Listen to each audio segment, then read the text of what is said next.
Aplausos ao Senhor, porque Ele é digno.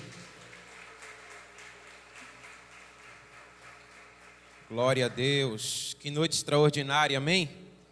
A presença do Senhor aqui nesse lugar. Aleluia.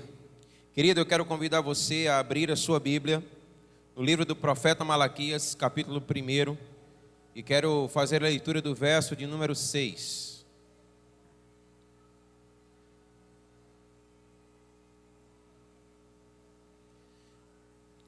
Malaquias, capítulo 1, o verso de número 6.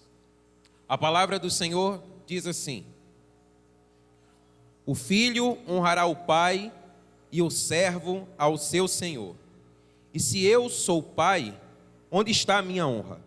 E se eu sou senhor, onde está o meu temor? Diz o Senhor dos exércitos a vós, ó sacerdotes, que desprezais o meu nome e dizeis: em que desprezamos nós o teu nome? Você pode dizer amém? Aleluia. Pai, nós estamos diante da tua palavra e nós te bendizemos por esse privilégio e oramos no nome que está sobre todo nome, o nome de Jesus, o nosso Senhor, para que nesse momento, pela sua palavra, o Senhor venha ministrar ao nosso coração. E assim nós possamos receber do Senhor aquilo que está no seu coração, para que tenhamos uma vida que bendiga o nome do Senhor. E no nome do Senhor Jesus Cristo, nós oramos agora para desfazer toda a intenção do maligno que seja contrária à ministração da tua palavra. Nós damos palavra de ordem nessa hora em nome de Jesus, para que tudo aquilo que se opõe à santa palavra do Senhor retroceda agora em nome de Jesus. E que a palavra aqui pregada, Pai, ela venha cumprir o desígnio para o qual o Senhor a nos faz conhecer nessa noite. Em nome de Jesus, e você diz amém? Amém. Aleluia. Meus amados irmãos, o reverendo John Stott dizia que crer é também pensar. E com isso ele declarava que muito mais do que mística, a fé, ela é racional, a partir da palavra revelada do Senhor, amém? Então, fé é conhecimento. E diante de uma verdade como essa, eu quero, nessa noite, juntamente com você, trazer à memória o dia que foi celebrado ontem, o dia 31 de outubro, que se comemora, talvez você não tenha conhecimento, mas o dia da Reforma Protestante. E a Reforma Protestante, mais do que um evento religioso, foi um marco para a história da humanidade. É verdade que ele é lembrado como um movimento religioso, mas o seu fato, ele trouxe mudanças profundas para o mundo. Mudanças na cultura, mudanças econômicas, mudanças educacionais, mudanças de convívio, mudanças que afetaram e até o dia de hoje afetam a nossa vida. E aliás, eu quero ressaltar aqui, e vale salientar, que todo encontro com Jesus, ele provoca mudanças em nossas vidas, amém? Aquele que diz, que declara que teve um encontro com Cristo, mas a sua vida ela não foi mudada por esse encontro, é porque esse encontro nunca se deu. Porque todo encontro com Cristo, ele é transformador, amém? Então eu acredito que aquilo que foi celebrado no dia de ontem é mais do que necessário que nós possamos pensar no dia de hoje. E por que eu digo isso? Nós vivemos uma realidade onde as nossas igrejas e o número de evangélicos tem crescido na nossa nação. Você concorda comigo? Mas também é verdade que nós não percebemos uma transformação equivalente.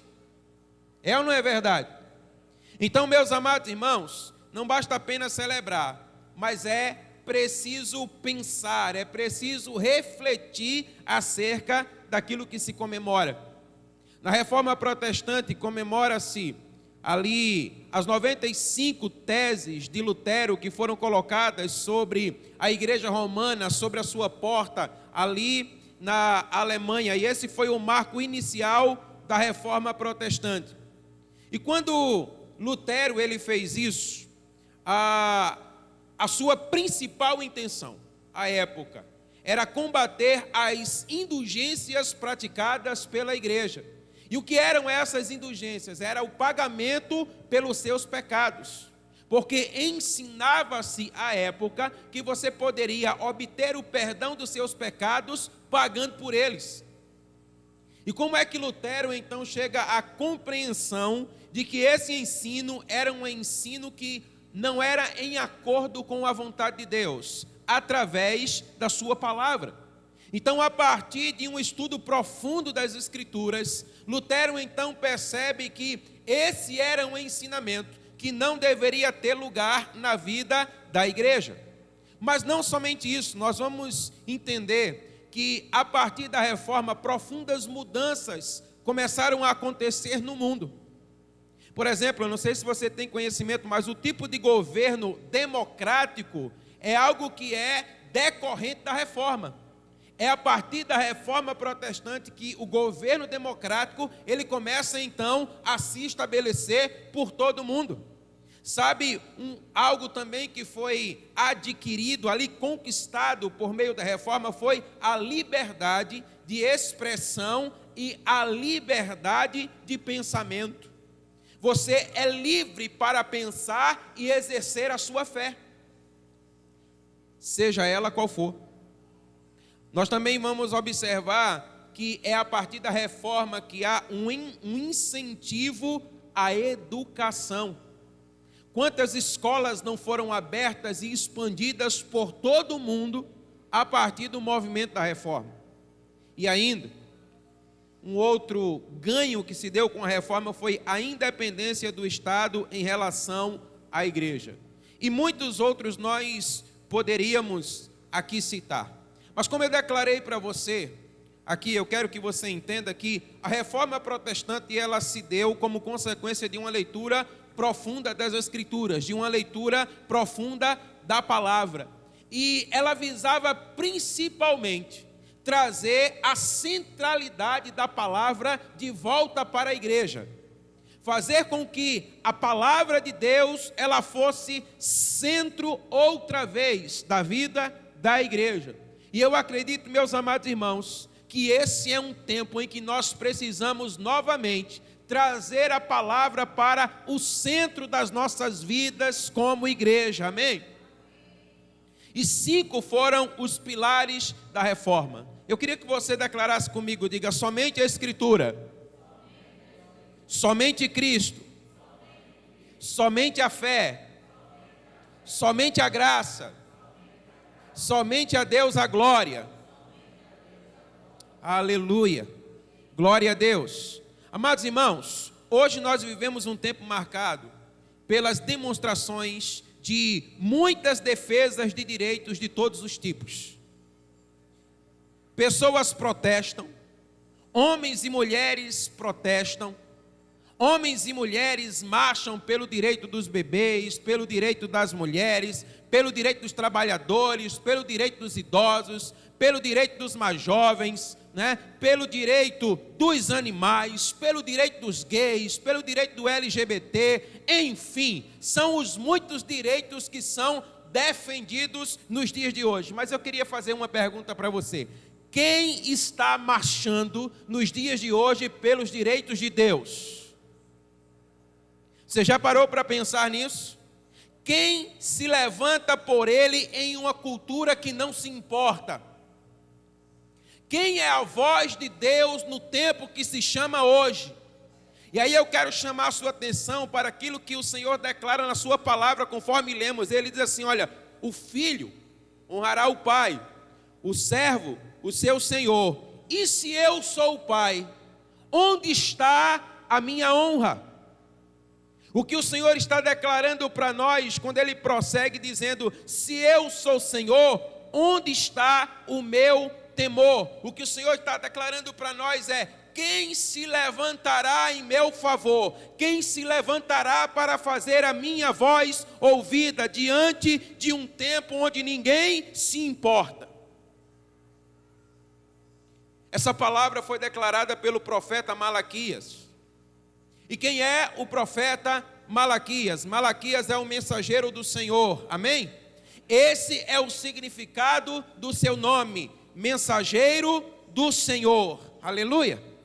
E aí, meus amados irmãos, é interessante que o tempo em que se dá o ministério do profeta Malaquias, ele fala muito para o nosso coração, porque é depois da reconstrução do templo de Jerusalém, liderado por Neemias, conforme nós tivemos durante todo esse mês, lendo as escrituras sagradas, que muitos abusos começaram a ser penetrados no meio da igreja. Agora olha que coisa interessante, abusos do tipo, no sistema do sacrifício do culto. Veja Malaquias 1, os versos 7 a 10. Olha o que o Senhor declara: ofereceis sobre o meu altar pão imundo e dizeis, em que te havemos profanado? Nisto que dizeis, a mesa do Senhor é desprezível. Porque quando trazeis animal cego para o sacrificardes, não faz mal? E quando ofereceis o coxo ou o enfermo, não faz mal? Ora, apresenta-o ao teu príncipe, terá ele agrado de ti? Ou aceitará ele a tua pessoa? Diz o Senhor dos Exércitos. Agora, pois, suplicai o favor de Deus, e ele terá piedade de nós. Isto veio da vossa mão, aceitará ele a vossa pessoa? Diz o Senhor dos Exércitos. Quem há também entre vós que feche as portas, e não acenda debalde o fogo do meu altar? Eu não tenho prazer em vós, diz o Senhor dos Exércitos, nem aceitarei a vossa oblação. E meus amados irmãos, se você observar todo esse capítulo 1 do livro de Malaquias, você vai perceber que a condição espiritual de Israel está em pleno declínio. Ao invés de se aproximarem do Senhor, cada vez mais eles vão se distanciando da sua presença. A gente vai perceber também agora em Malaquias capítulo 2, verso 14, que o divórcio, ele começa a se disseminar por toda a nação de Israel. E aí eu quero dizer para você que o que nós percebemos nos dias de hoje não é muito diferente. Você concorda comigo? Nós percebemos ainda que casamentos mistos eram realizados. Aqueles que eram o povo de Deus estavam se relacionando com aqueles que não tinham temor ao Senhor. E o Senhor já havia declarado de uma forma expressa que isso era abominável diante dos seus olhos. E sabe, meus amados irmãos, não apenas isso. A prática do dízimo, ela também era negligenciada por toda a nação de Israel. Agora note, quando é que tudo isso acontece? Exatamente quando eles deveriam estar mais próximos de Deus, porque o templo havia sido reconstruído. Então, na ocasião em que eles deveriam estar mais próximos do Senhor, declara a sua palavra que mais distante eles estavam. Meus amados irmãos, Deus odeia todos os tipos de pecado. Você pode dizer amém? Aleluia. Mas há atitudes que o Senhor não somente odeia, mas Ele abomina. E há uma diferença entre odiar e abominar. Uma coisa é algo ser considerado errado, e outra coisa, bem diferente, é algo ser considerado abominável. E novamente eu digo para você, quando tudo parecia estar perfeito, quando o templo havia sido reconstruído, quando a glória de Deus desce sobre aquele lugar, os abusos e as abominações começaram a tomar lugar entre o povo de Deus. E o seu mensageiro então é levantado. O Senhor levanta alguém para fazer a sua voz ouvida. Deixa eu dizer algo para você. Olhe bem para mim. Num tempo como esse que nós estamos vivendo, em que as pessoas estão ávidas por afluência, que é a grande quantidade de pessoas na igreja, mas de pouca ou nenhuma transformação de vida, a voz do Senhor precisa ser ouvida outra vez. A voz do Senhor precisa ser ouvida outra vez. E o que eu e você precisamos nessa noite responder é: onde estão aqueles que se levantarão para fazer a voz do Senhor conhecida? Onde estão os mensageiros do Senhor que farão a sua voz ouvida?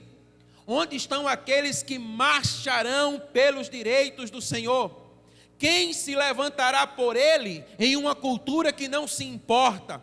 Quem se levantará por ele para glorificar o seu nome? Nós precisamos dar uma resposta plausível a essas indagações. E então, eu quero a partir disso, refletir com você, a partir da necessidade de nós vivermos esses 5 pilares da reforma que nós aqui compartilhamos nessa noite. Olhe para essa pessoa linda que está ao seu lado e diga assim para ela: somente a Escritura. Agora, com bastante veemência, ainda olhando para ela, diga: a Bíblia é inerrante, fonte única de revelação divina, única para constranger a consciência. A Bíblia sozinha ensina tudo o que é necessário para a nossa salvação do pecado. A Bíblia é o padrão pelo qual todo comportamento cristão deve ser avaliado. Você que crê nessa verdade, levante um aplauso ao Senhor, porque Ele é digno. Aleluia. Amados irmãos, a vontade de Deus é expressa por meio da sua palavra, amém? A palavra de Deus é a palavra de Deus. O nosso Senhor Jesus Cristo, Ele disse assim: olha, quando você tiver conhecimento da verdade, e a verdade é a palavra de Deus, então você será liberto, amém? Conhecereis a verdade e a verdade vos libertará. A mensagem dos profetas consistia em um retorno às Escrituras e uma obediência a ela. Aleluia! Sabe o que é interessante que era declarado, né? O profeta Malaquias, ele disse assim, capítulo 1, verso 1, o peso da palavra do Senhor, aleluia. A palavra de Deus, ela tem o seu peso, amém? E a palavra de Deus, ela deve ter o seu peso sobre a minha vida e sobre a sua vida. E sabe o que é interessante? Que nós acabamos de declarar aqui, que a palavra de Deus, ela é única para constranger a nossa consciência. Você pode dizer amém? Mas nós vivemos um tempo de consciências constrangidas por muitas coisas que não a palavra de Deus. A palavra de Deus, ela tem que ter o seu peso na sua vida e na minha vida. Que peso tem a palavra de Deus na sua vida? Que peso tem a palavra de Deus na minha vida? A palavra do Senhor, ela é única e ela é suficiente para a sua vida? É pela palavra de Deus que você conduz a sua vida? É pela palavra de Deus que você pauta a sua vida? Ou será que pelos seus sentimentos, pelas suas vontades e pelas suas aptidões, você tem guiado a sua vida? Meus amados irmãos, nós precisamos trazer a palavra de Deus de volta ao centro das nossas vidas. A palavra de Deus, ela tem que ser a palavra de Deus na nossa vida. A palavra de Deus, ela tem que ser infinitamente maior do que aquilo que eu sinto, do que aquilo que eu penso, do que as minhas vontades e do que os meus desejos. A palavra de Deus, ela tem que ser o centro da minha vida, amém? Então assim foi há 503 anos atrás, e assim precisa ser no dia de hoje e por toda a existência da nossa vida. Então esse é tempo da palavra de Deus, ela aflorar no nosso coração, porque a palavra de Deus é a palavra de Deus. E ela sozinha, ela ensina tudo o que nós precisamos para que nós possamos ter vida e vida em abundância sobre a face da terra. Aleluia. Meus amados irmãos, quando a palavra tem o seu lugar devido em nossas vidas, ela nos livra de cairmos em erros e heresias que causam danos à nossa fé e também à fé dos outros. É a palavra de Deus quem revela quem somos. É a palavra de Deus quem revela quem Deus é. É a palavra de Deus quem aponta o caminho no qual nós devemos andar. Então eu e você devemos dar à Bíblia o lugar devido em nossas vidas, amém? Observe que quando a nação de Israel, ela se encontrava em declínio da sua fé, mesmo depois de o templo reconstruído, mesmo depois do Senhor voltar a Israel, aí a palavra do Senhor diz assim, olha, o peso da palavra do Senhor contra Israel. Porque é o peso da palavra de Deus que nos chamará de volta ao centro da sua vontade para as nossas vidas, amém? Mas hoje nós vivemos um tempo onde nós queremos viver as nossas vontades, os nossos desejos, as nossas aptidões, e ainda assim sermos chamados de cristãos. É preciso entender, amados irmãos, que é somente a palavra. E aí nós temos que fazer uma escolha. Porque nós não podemos agradar a nós mesmos e agradar o Senhor. E se nós quisermos de fato agradar ao Senhor, a palavra do Senhor, ela tem que ter o seu peso na minha vida e na sua vida. A palavra de Deus tem que ter o seu lugar na sua vida e na minha vida. Então esse é um tempo oportuno para nós trazermos de volta a palavra do Senhor ao centro das nossas vidas, amém? Uma outra verdade declarada é somente a Cristo. Olhe para essa pessoa que está ao seu lado e diga assim para ela: a nossa salvação é realizada unicamente pela obra de Jesus Cristo. Sua vida sem pecado e sua expiação por si só são suficientes para a nossa justificação e reconciliação com o Pai. Você pode dizer amém? Sabe, amados irmãos, que uma declaração como essa, somente Cristo, ela é tão óbvia, mas tão óbvia para aqueles que são chamados pelo nome do Senhor, que em momento nenhum nós somos tendenciosos a retrucá-la. Você concorda comigo? Nós declaramos que sim, somente a Cristo, amém? No entanto, nós temos muita dificuldade de crer nesta declaração. E você pode dizer assim, como pastor? Porque para a maioria de nós, na prática, essa não é uma realidade vivenciada.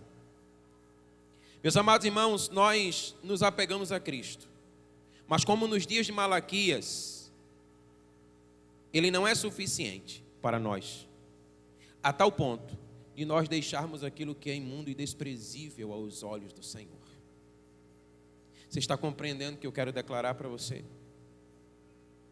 Quando você apega-se, quando você abraça o pecado e você envolve-se no pecado e você vive no pecado, é porque Jesus não é suficiente para você.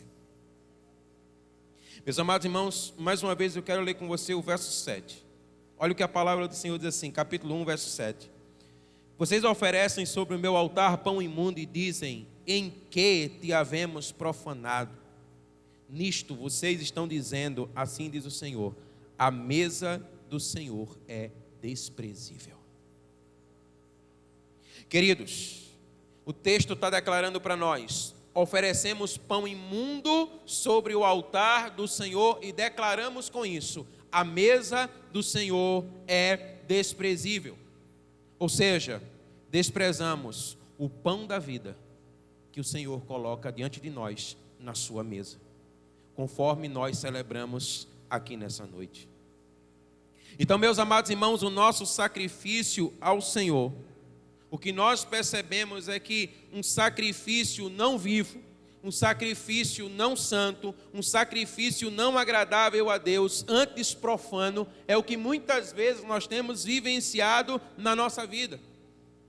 É como de fato se Cristo ele não fosse suficiente para nós.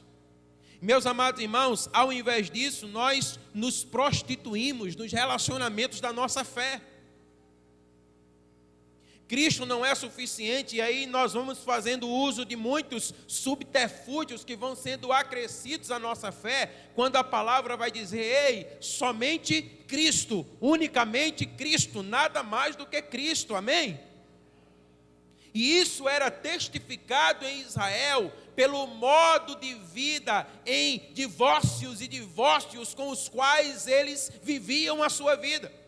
E sabe, meus amados irmãos, assim nós vamos vivendo a nossa fé, divorciados do nosso Senhor Jesus Cristo, o noivo das nossas vidas.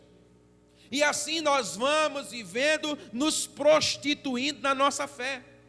E é interessante que a prática do dízimo aqui abordada por Malaquias, ela é antes de tudo uma questão espiritual. E deixa eu dizer algo para você, o que ele quer nos fazer entender é, se em algo tão simples como dizimar vocês não são fiéis, logo o Senhor não tem o coração de vocês. Você consegue entender a profundidade da necessidade que nós temos de trazer Cristo para ser o centro das nossas vidas outra vez? Dele governar as nossas vidas outra vez? Dele ser suficiente outra vez? E aí muitas vezes nós vamos querer justificar o injustificável. Porque se Jesus ele é suficiente para mim, ele tem tudo que eu tenho e ele tem tudo que eu sou. Amém? Somente a Bíblia, somente a Escritura, somente Cristo, e declare comigo, diga somente a graça. Querido, na salvação, nós somos resgatados da ira de Deus unicamente pela sua graça, aleluia. A graça é uma obra sobrenatural do Espírito Santo que nos leva a Cristo. E assim, Ele nos solta da nossa servidão do pecado e nos ergue da morte espiritual para a vida espiritual, amém? Meus amados irmãos, a salvação não é em nenhum sentido uma obra humana. Aleluia. A salvação, ela é uma obra de Deus. A salvação, ela é uma obra da graça de Deus na nossa vida. Então entenda algo comigo nessa noite. Os métodos, técnicas, estratégias humanas, por si só, não realizam essa transformação na nossa vida. Você entende a razão pela qual nós temos declinado tanto? Porque nós queremos que as pessoas se acheguem a Cristo pelos nossos métodos. Queremos que elas se acheguem a Cristo pelas nossas técnicas. Queremos que elas se acheguem a Cristo pelas nossas estratégias. Mas a salvação, ela é uma obra da graça de Deus. Então nós precisamos entender que somente a graça de Deus é quem pode regenerar o homem. Meus amados irmãos, a fé não é produzida pela nossa natureza não regenerada. Deixa eu dizer uma coisa para você. Você que já teve um encontro com Cristo, você precisa entender que com Cristo é tudo ou nada. Ou você pega ou você larga de vez. Você não tem que estar lá charlando com o mundo e você, quando chega os dias de quarta e domingo, você vem adorar o Senhor. Ou você vive para Ele e para a sua glória, ou você não vive para Ele e para a sua glória. Não há meio termo. O Senhor Jesus Cristo nos ensina, disse, olha, você não pode agradar a Deus e agradar ao mundo. Ou você agrada um, ou você agrada o outro. E é exatamente isso que o Senhor está declarando aqui por meio da sua palavra. Então, amados irmãos, não é por nós, pelo que fazemos, não é pelas nossas estratégias, mas é o Espírito de Deus em nós, amém? A graça de Deus prova o amor de Deus por nós. O Senhor nos ama, amém? Mas nós não entendemos o que é o amor. Nós achamos que amar, muitas vezes, é não ofender. Nós achamos que amar muitas vezes é não ferir. Agora olha o que a Bíblia diz, que por amor ele feriu o seu próprio filho por nós. A Bíblia diz que por amor ele foi esmagado por nós. A palavra diz assim, olha, olhávamos para ele e não havia formosura alguma nele. E a palavra declara que isso é amor. Meus amados irmãos, se nada do que poderíamos fazer tem poder para nos salvar, a obra da cruz é a única que nos traz a salvação. Isso revela o amor do Senhor por nós. Queridos, a sua graça nos salva da ira. Entenda isso. Você pode dizer amém? A graça do Senhor nos salva da ira, mas não tira de nós a responsabilidade de andarmos conforme a sua vontade. Eu quero que você entenda uma coisa, isso é escolha nossa. Então o Senhor nos alcança, e pela obra da cruz o Senhor nos salva, e agora Ele diz, ande na luz. É uma escolha minha, é uma escolha sua, porque a graça do Senhor havia restaurado a sorte de Israel, e agora pela sua própria escolha, Israel se encontrava em declínio. E o que eu pergunto para você é, qual a sua escolha diante da graça de Deus hoje? Qual a sua escolha diante da graça do Senhor? Diga comigo, somente a Escritura, somente Cristo, somente a graça, somente a fé. Amados irmãos, a justificação é somente pela graça por intermédio da fé. A palavra de Deus, ela diz assim, olha, porque pela graça de Deus sois salvos por meio da fé. E isso não vem de vós, é dom de Deus, amém? Então, olha, esse é o único meio possível de se satisfazer a perfeita justiça de Deus. A Bíblia diz que o justo vive pela fé. Você pode dizer amém? A Bíblia diz ainda que sem fé é impossível agradar a Deus. Agora você já parou para notar que há uma tendência humana em querermos viver a nossa vida por satisfação? Sim ou não? Quando há algo que não nos satisfaz, retrocedemos. Porque há uma tendência em nós de querermos ser satisfeitos em todos os segmentos da nossa vida. Sabe, nós queremos nos sentir bem. E assim, a nossa vida, ela vai sendo vivida por satisfação. Mas eu quero chamar a sua atenção para aquilo que a Bíblia diz. Olhe para essa pessoa linda e diga assim, ei, o justo vive pela fé. Você está entendendo o que o Senhor está falando para nós? Querido, você não vive por busca de satisfação, mas você vive pela fé, amém? Aquele que foi justificado, ele vive pela fé. Então, olha, a sua vida é vivida, ou pelo menos deve ser vivida, não pelo que você sente, mas pelo que você crê, amém? Amados, é como Paulo disse. Paulo disse assim, olha, não vivo mais eu, mas Cristo vive em mim. E a vida que agora eu vivo na carne, eu vivo pela fé naquele que me amou e naquele que se entregou por mim, amém? Então eu não vivo mais a minha vida condicionada em uma busca por satisfação, mas agora eu vivo pela fé, por aquele que me amou e por aquele que se entregou por mim, amém? Então o que eu e você precisamos responder nessa noite é, você vive pela fé? De fato a sua vida é pautada por fé? A fé, ela determina a sua vida? Entenda, somente a fé satisfaz a justiça de Deus e nada mais. Então, qual o lugar da fé na sua vida? Somente por fé é que nós podemos tomar a nossa cruz e seguir ao Senhor Jesus Cristo. Somente por fé é que nós podemos negar a nós mesmos e seguirmos o nosso Senhor Jesus Cristo. E a palavra do Senhor está dizendo, somente a fé. É preciso viver pela fé, porque o justo vive pela fé, amém? Qual o lugar da fé na sua vida? Talvez você possa até o dia de hoje estar vivendo pela satisfação, pela busca da satisfação. Mas hoje o Senhor te chama e me chama a vivermos pela fé. E o último pilar que nós queremos compartilhar nessa noite é somente glória a Deus. Aleluia. A salvação é de Deus, você crê nisso? Diga amém. A salvação ela é realizada por Deus, ela é para a glória de Deus, amém? Então nós devemos glorificá-lo sempre, você crê nisso?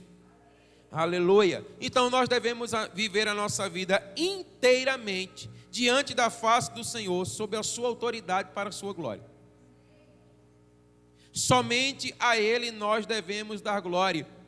Então olha para essa pessoa linda que está ao seu lado e diga assim: ei, a vida não é um entretenimento. Tem muita gente que acha que a sua vida é um parque de diversões. Tem muita gente que está buscando viver em busca de entretenimento. A vida deve ser vivida com um propósito. A palavra de Deus diz que nós fomos criados conforme a imagem do Senhor para a sua glória. Esse é o propósito da sua vida, glorificar a Deus. Qualquer coisa fora disso, você vive uma vida em entretenimento. Viver com um propósito é viver em acordo com a vontade daquele que te criou. Viver em acordo com a vontade daquele que te chamou. E nós não podemos nos desviar disso. Meus amados irmãos, viver a vida com propósito em nada tem a ver com a nossa satisfação e deleites. Mas antes, a satisfação e o deleite daquele que me criou. Daquele que me chamou, amém? Sabe o que é que a Bíblia testifica para nós? Ela vai dizer assim, olha aqui, ela testifica acerca do nosso Senhor Jesus Cristo, o testemunho que foi dado acerca dele. O Senhor disse assim, olha, esse é o meu Filho amado, em quem eu me comprazo, que me dá alegria, em quem eu tenho prazer, amém? Esse é o Filho que me dá prazer, que me dá alegria, esse é o Filho que vive para mim. Meus amados irmãos, como disse Jesus, ele disse assim, olha, eu nada faço de mim mesmo, mas tudo que eu faço conforme a vontade do Pai. Então você está entendendo que a palavra do Senhor está dizendo para nós? Você vive sua vida com propósito? Você vive a sua vida para agradar a Deus, para glorificar a Deus? Você vive de fato a sua vida conforme a vontade daquele que te chamou? Ou será que, como a nação de Israel, você tem deixado de lado a sua palavra, você tem deixado de lado o Senhor Jesus Cristo, você tem deixado de lado a graça de Deus, você tem deixado de lado a fé, você tem deixado de lado a glória de Deus, e você tem vivido para satisfazer a sua vontade?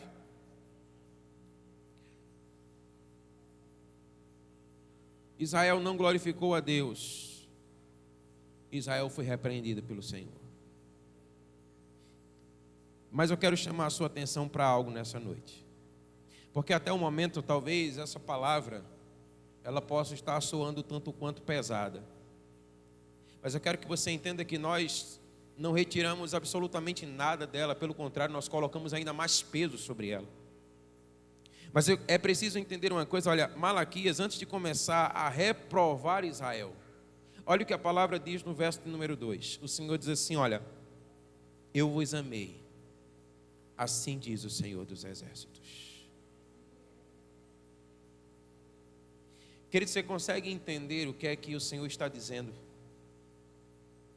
O Senhor está chegando para uma nação que se prostitui com outros deuses. Uma nação que profana a mesa do Senhor. Uma nação que tem disseminado-se em casamento e adorado por consequência os deuses das outras nações. Uma nação que não tem honrado ao Senhor, reconhecendo que Ele pertence, porque é isso que a retirada ou a retenção do dízimo significa. O Senhor está dizendo assim: eu amei vocês. O Senhor está dizendo: eu tenho amor por vocês. E sabe o que é interessante? Que essa expressão aí de amei vocês, ela tem uma conotação de amor no passado e amor no presente. O Senhor está dizendo: eu vos amei e continuo vos amando. Aí então o Senhor diz: agora, para que vocês entendam que verdadeiramente os amo, há um peso da minha palavra sobre vocês. Há uma repreensão, há uma correção, porque eu vos tenho amado. Essa é a mensagem do Senhor. É assim que essa palavra, ela deve ser entendida como uma palavra de amor. E aí a gente precisa entender uma coisa, olha, a intenção do Senhor não é destruir Israel. Israel já está destruída. Você consegue compreender isso? Israel, ela está no lamaçal do seu próprio pecado. A sua intenção é chamá-los de volta. A sua intenção aqui, querido, é o mesmo que o Senhor quer fazer conosco. O Senhor está dizendo para nós nessa noite: vocês precisam entender que somente por essa palavra que vocês terão conhecimento de quem eu sou, vocês terão conhecimento de quem vocês são, e vocês terão conhecimento do caminho que eu tenho proposto para vocês. O que vocês precisam entender é que somente por meio de Cristo é que há uma reconciliação, uma mediação entre os homens e Deus, entre Deus e os homens. Não há outra forma, não há outro meio, porque somente por Ele é que o sangue foi derramado para que nós pudéssemos estar novamente na sua presença. E o que é isso, queridos? Isso é graça. A graça é esse favor imerecido de Deus para conosco. O Senhor está dizendo assim: olha, vocês não são dignos, vocês não merecem, mas eu tenho derramado graça sobre a vida de vocês. Porque Ele diz assim: na casa do meu Pai há muitas moradas, e onde eu estou, eu quero que vocês estejam comigo. Somente Cristo, somente a fé, somente a glória de Deus. Então, diante de tudo isso, o Senhor nos chama nessa noite a tomarmos uma posição. Ele nos tem amado, e por nos amar, Ele nos chama a viver uma vida pautada por meio da sua palavra, por meio de Cristo, por meio da fé, por meio da graça e dando glória a Deus. Amém? Então, querido, eu quero falar primeiramente para você e para mim, nós que conhecemos a Cristo, nós que fomos regenerados. Ou você vive pela palavra, ou a sua vida não tem sentido. Ou você vive por meio de Cristo, ou a sua vida não tem sentido. Ou você vive por meio da fé, porque o justo vive pela fé, ou a sua vida não tem sentido. Ou você vive pela graça de Deus, ou a sua vida não tem sentido. Ou você vive a sua vida glorificando a Deus, ou a sua vida não tem sentido. Por isso entenda, não há o que se pensar, é decidir viver. O cristianismo é a mensagem mais radical de todas as mensagens já proclamadas sobre a face dessa terra. Então, o Senhor me chama e o Senhor te chama a uma vida completamente entregue ao Senhor. E esse é o convite que eu quero fazer para você hoje. Você que tem Jesus Cristo como Senhor e Salvador da sua vida, é tempo de você levantar-se para um novo tempo na sua vida. Mas eu também quero externar esse convite a você. Você ainda que não tem Jesus Cristo como Senhor da sua vida, hoje é o dia de você tomar uma decisão por Ele, amém? Então, em nome de Jesus, fica de pé. Nós vamos adorar o Senhor.